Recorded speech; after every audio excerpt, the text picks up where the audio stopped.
When push comes to shove, the stellar military academy floated like a metallic jewel against the void of space, its crystalline towers stretching toward distant stars. Built into the asteroid field of Kepler Station, the academy represented the pinnacle of galactic cooperation, where the finest warriors from 17 different species trained to defend the known universe. At least that was what the recruitment brochures claimed. Riley Chen had read those brochures countless times during her journey from Earth, studying every word with the desperate hope of someone who knew she didn't belong.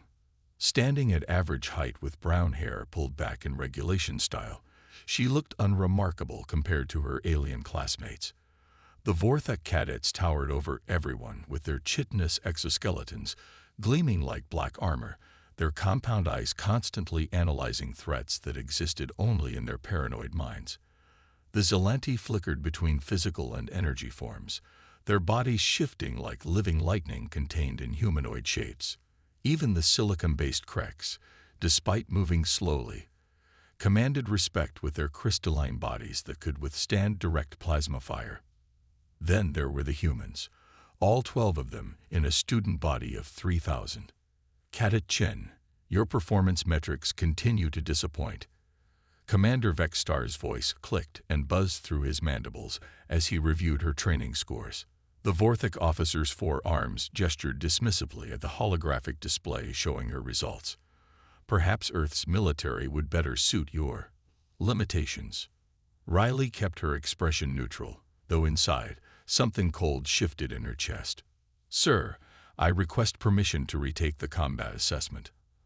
I believe I can improve my scores. Vexstar's compound eyes glittered with what humans had learned to recognize as amusement among his species. Improvement requires capability, Cadet. Humans possess neither the reflexes of the Vorthak, the energy manipulation of the Zelanti, nor the durability of the Kreks. You are, biologically speaking, inadequate for advanced military service. The other cadets in the briefing room stirred uncomfortably. Even among species that barely tolerated each other, picking on humans had become something of a universal pastime. They were the comic relief of the galaxy, the species that somehow stumbled into space travel despite having no natural advantages whatsoever. However, Vexstar continued, his tone shifting to something approaching satisfaction. The Academy Council has decided to offer you one final opportunity. The last assessment. Whispers rippled through the assembled cadets. The last assessment was legendary, a theoretical test that pushed participants beyond their species' normal limitations. It had never been administered to a human before because it was generally considered a death sentence for anyone without significant biological advantages. Sir, Riley said carefully, what exactly does the last assessment involve? You will be placed in Survival Chamber 7, Vexstar explained, his mandibles clicking in rhythm. The chamber will simulate a Category 5 extinction event. Radiation levels, atmospheric toxicity, and gravitational stress will increase incrementally until you either demonstrate exceptional survival protocols or, he gestured with one of his secondary arms, or die. Riley finished. Precisely.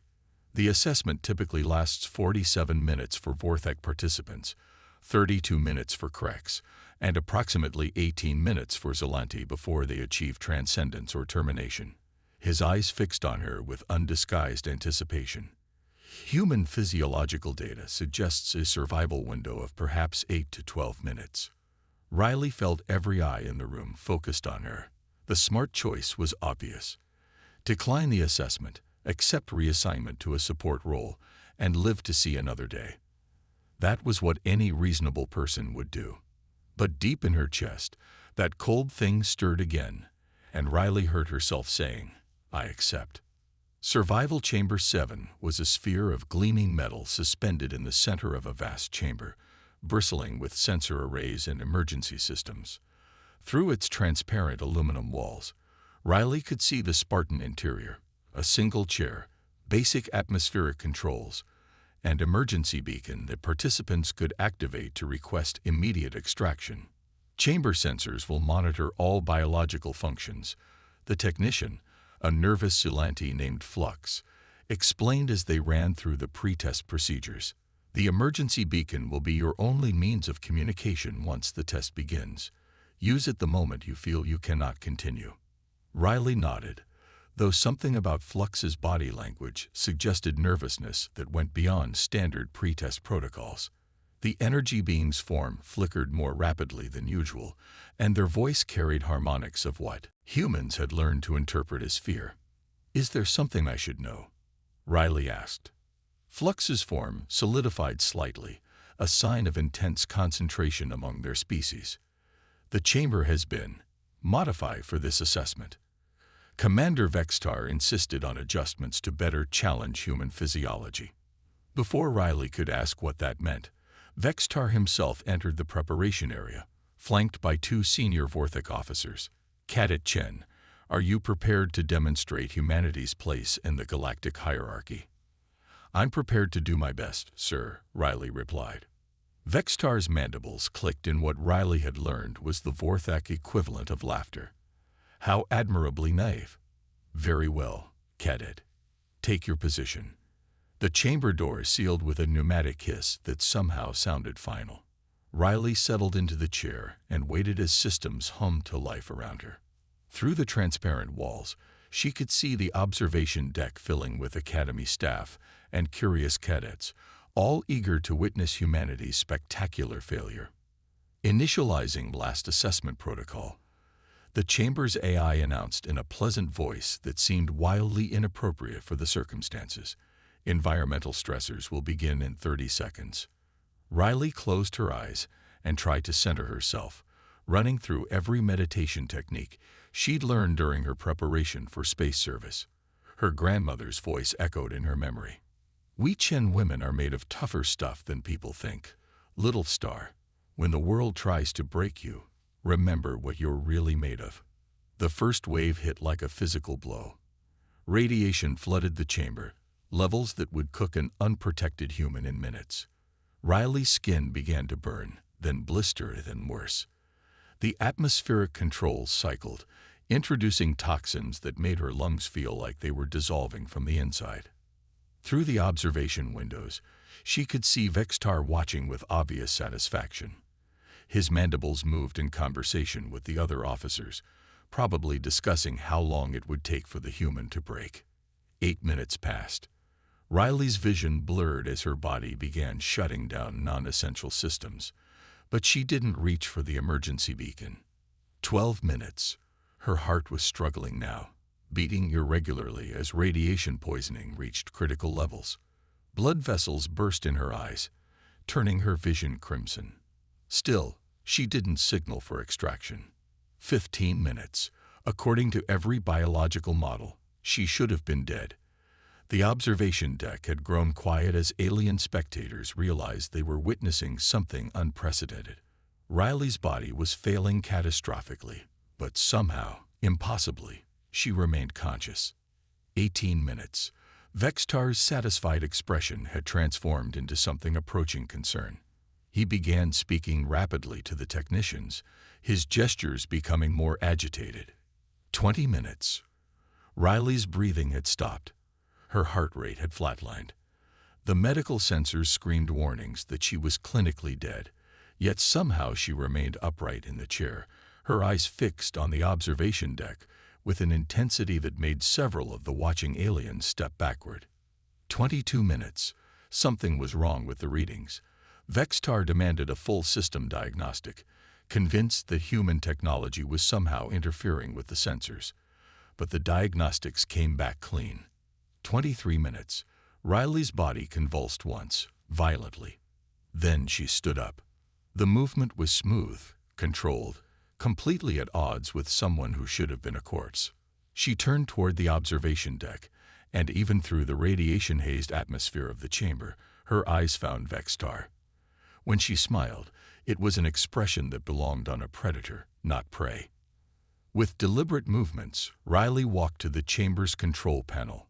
Her fingers, which should have been nerveless and dying, moved across the interface with practiced precision. She wasn't trying to escape or signal for help. She was reprogramming the chamber. "What is she doing?" Vextar demanded, but none of the technicians had an answer. The chamber's systems were beyond their security clearance to access, yet somehow Riley was rewriting core protocols with casual expertise. The chamber's environmental controls shifted. Instead of maintaining the killing field that should have ended her life, they began to stabilize. But more than that, they began to analyze. Every sensor array turned inward, studying not the environment, but Riley herself.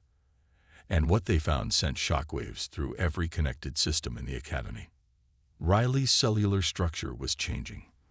The radiation that should have killed her was being absorbed, converted, used to fuel transformations that violated every known law of biology. Her DNA was rewriting itself in real time, adapting to conditions that no life form should survive. But it wasn't random mutation. It was directed, purposeful, as if her body contained blueprints for survival scenarios that evolution had never encountered. Hidden genetic sequences activated, unlocking capabilities that had been dormant since humanity's earliest days. Through the chamber's communication system, Riley's voice reached the observation deck. It was still recognizably hers, but there was something else there now. Something ancient and patient and terrifyingly competent. "Commander Vextar," she said, and the way she pronounced his name made it sound like she was tasting something unpleasant. "I believe we need to have a conversation about human capabilities." The chamber door hadn't opened. The emergency beacon hadn't been activated. Yet somehow, impossibly, Riley was no longer inside the sealed sphere. She stood in the observation deck itself, still covered in the effects of 23 minutes of lethal exposure, but very much alive. Vextar stumbled backward, his forearms gesturing frantically at security sensors that should have detected any breach of the chamber. "Impossible," he clicked. "The containment field, the sensors, the automated systems, were designed by species who think they understand the universe," Riley finished. "But there are older things than your technology, Commander. Much older." She took a step forward, and Vextar noticed that where her feet touched the deck plating, the metal showed signs of molecular stress. Not damage, exactly, but change. As if reality itself was adjusting to accommodate her presence. "You wanted to demonstrate humanity's place in your hierarchy," Riley continued. Her voice carried harmonics now, frequencies that made the Zelanti cadets flicker nervously and caused the Krex observers to resonate in sympathetic vibration. "Allow me to show you what you've really been studying all these years." Around the observation deck, every piece of technology began to hum in perfect synchronization. Not malfunction, but coordination.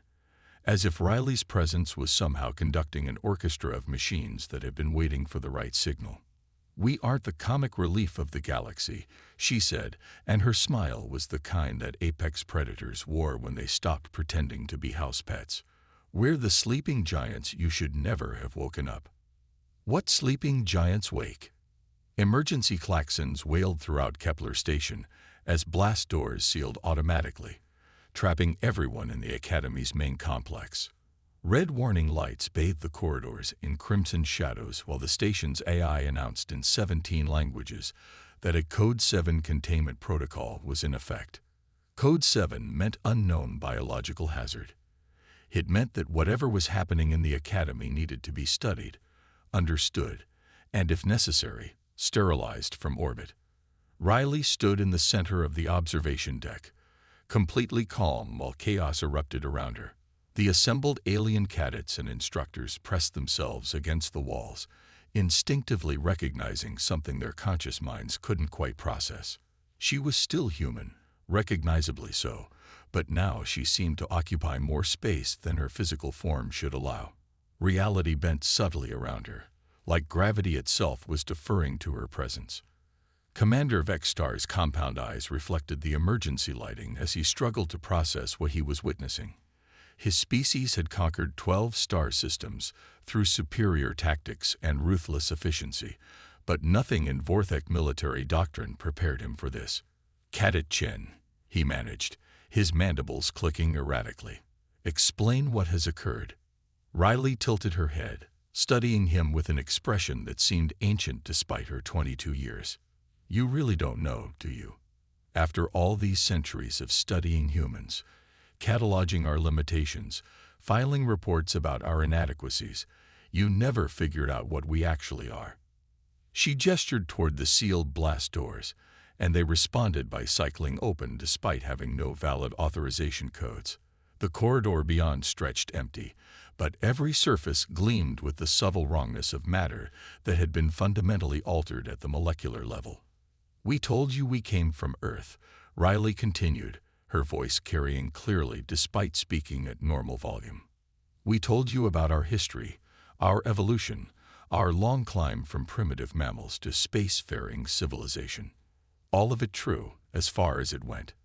Flux, the Zelanti technician, flickered between solid and energy forms more rapidly now, their species equivalent of hyperventilation. "The biological readings," they stammered. "Your cellular structure, it's impossible. You should be dead. Not. Whatever this is." Riley's smile was gentle, almost sympathetic. "Death is such a limited concept, don't you think? Your species exists in energy states that would be lethal to most biological forms, yet you're standing here, talking to me. The Krex incorporates silicon-based consciousness that operates by principles organic minds can't comprehend. Even the Vorthak extend their lifespans through controlled viral symbiosis." She took a step forward, and the deck plating beneath her feet showed ripples of molecular reorganization, as if the metal was learning new ways to exist. "But somehow, when humans demonstrate adaptability beyond your models, it becomes impossible rather than impressive." "This isn't adaptation," Vextar snarled, his control finally cracking. "This is violation of physical law.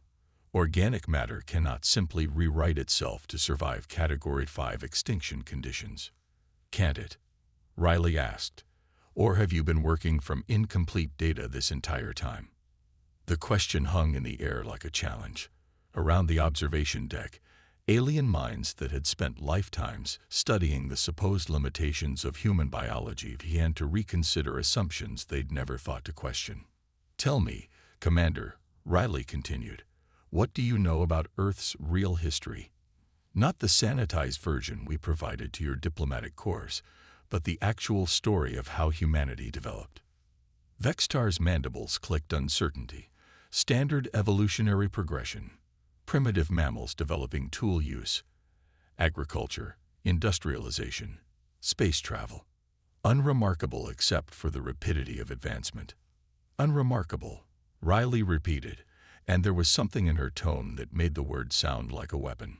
"Let me share some details your xenobiologists missed." The air around her began to shimmer, and suddenly the observation deck filled with holographic images that seemed more real than reality itself. Earth hung in the center of the display, but not the peaceful blue marble familiar from educational materials. This Earth was scared, broken, continents shifted into unrecognizable patterns. 65 million years ago, Riley said, her voice now carrying harmonics that resonated through bone and metal alike. A mass extinction event ended the age of dinosaurs. Your scientists know this. What they don't know is what survived. The holographic Earth shifted, showing geological layers that told a story written in stone and fossil. But among the expected remains of extinct species, other shapes began to emerge. Structures too regular to be natural, too complex to be primitive. Civilization isn't new to Earth, Riley explained. It's cyclical. Every time conditions become favorable, intelligence rises. Every time catastrophe strikes, it adapts or dies. What you've been studying isn't humanity's first attempt at reaching the stars. It's our seventh. The implications hit the assembled aliens like a physical blow.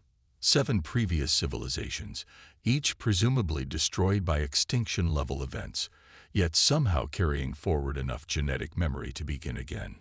Each cycle taught us something new about survival, Riley continued. The first taught us to preserve knowledge in genetic sequences rather than external storage. The second showed us how to recognize when environmental collapse was approaching. The third demonstrated the importance of biological diversity and adaptation. She gestured, and the holographic display shifted to show DNA sequences that defied conventional understanding. Not random mutations or natural selection, but purposeful engineering that operated on timescales measured in geological epochs. By the fourth cycle, we'd learned to encode survival protocols directly into our genome, dormant sequences that would activate only under specific stress conditions. The fifth cycle refined these protocols, making them more efficient, more targeted. Vextar was beginning to understand, and the realization filled him with a terror he'd never experienced before. "The sixth cycle," he whispered. "The sixth cycle learned to hide," Riley confirmed, because by then, we'd developed space travel several times, and we'd learned that the universe was full of species who viewed rapid advancement as a threat. We learned to appear harmless, limited, unworthy of serious attention. The holographic display zoomed in on human DNA, showing sequences that had appeared inactive to every alien analysis. But now, those same sequences were lighting up like a city at night, active and purposeful, and terrifyingly complex. "You wanted to see our limitations," Riley said, and her voice was beginning to affect the station's structure itself. Metal supports sang in harmonic resonance, while energy conduits carried currents that pulsed in rhythm with her words. "Let me show you what happens when those limitations are removed." She closed her eyes, and the change was immediate. Every human signature on Kepler Station flared to life simultaneously. 11 other cadets throughout the Academy complex, all of whom had seemed average, unremarkable, forgettable, suddenly registered on sensors as something entirely different. In the engineering section, Cadet Martinez was no longer struggling with Crek's technology. Instead, she was improving it, her hands moving across control surfaces that began reorganizing themselves to accommodate insights that bridged the gap between organic intuition and silicon logic. In the medical bay, Cadet Washington wasn't just studying Zelanti energy healing techniques. She was enhancing them, finding ways to apply energy manipulation to biological systems that no other species had considered possible. Throughout the station, human cadets who had been dismissed as inferior were demonstrating capabilities that their alien instructors were only beginning to comprehend. Not magic, not violation of physical law, but the application of principles that required thinking beyond the limitations of single-generation lifespans. "This is what you've really been studying," Riley said, opening her eyes to reveal irises that now reflected depths that seemed to contain galaxies. "A species that has survived 7 extinction events, learned from each one, and encoded the knowledge of millennia into sequences you dismissed as junk DNA." The blast doors throughout the station began cycling open, not in response to override commands, but because the metal itself was learning new configurations that served human needs more efficiently. Emergency protocols designed to contain unknown biological hazards found themselves unable to define exactly what they were trying to contain. "The question now," Riley continued, "is what happens next. You can continue viewing humanity as a curiosity, a minor species to be tolerated and condescended to, or you can recognize us as what we actually are." "And what is that?" Vextar asked, though he suspected he already knew the answer. Riley's smile was radiant and terrifying in equal measure. "The survivors, the species that has learned to adapt to any condition, overcome any obstacle, and preserve itself through any catastrophe. We didn't stumble into space travel, Commander. We earned it through millions of years of refusing to stay dead." Around the observation deck, alien minds processed this revelation, some with horror, realizing they had been patronizing a species capable of casual violations of what they thought were universal limitations. Others with fascination, beginning to understand that humanity represented not a threat, but an opportunity to learn from the ultimate survivors. "What do you want?" Flux asked, their energy forms stabilizing as they moved past fear toward genuine curiosity. Riley looked around the room, making eye contact with each alien present. "The same thing we've always wanted. To learn, to grow, to explore the universe alongside species who understand that diversity makes everyone stronger. But we wanted as equals, not as amusing pets or interesting specimens. She gestured toward the viewing ports, where the stars stretched away into infinite darkness. The universe is vast and dangerous, and full of wonders none of our species have imagined yet. Humanity brings to the galactic community something that hasn't existed before, the perspective of survivors who have seen civilizations rise and fall, who have learned to preserve what matters and adapt what doesn't. And if we refuse? Vextar asked, though his tone suggested he already understood how futile such refusal would be. Riley's expression grew sad rather than threatening. Then you continue making the same mistake that ended our previous 6 civilizations. You assume that current conditions will persist indefinitely, and you fail to prepare for the changes that are always coming. She looked directly at him, and he saw in her eyes the weight of accumulated centuries, the patience of a species that measured time in geological epochs rather than individual lifespans. The universe is about to become a much more interesting place, Commander. The only question is whether you want to experience that change as allies or as obstacles. The emergency klaxons finally fell silent, replaced by a deeper silence that spoke of fundamental shifts in understanding. On Kepler Station, representatives of 17 species stood in the presence of humanity's true nature and realized that everything they thought they knew about their place in the universe had just changed forever. Outside the viewing ports, the stars continued their ancient dance, unaware that the balance of power in the galaxy had just shifted toward a species that had spent eons learning the most important lesson of all, how to survive whatever comes next. Riley Chen, no longer a struggling cadet, but now a representative of humanity's deepest truths, stood at the center of it all and smiled with the satisfaction of someone who had finally revealed a secret that had been waiting millions of years to be told. The age of underestimating humanity was over. The age of true galactic cooperation was about to begin.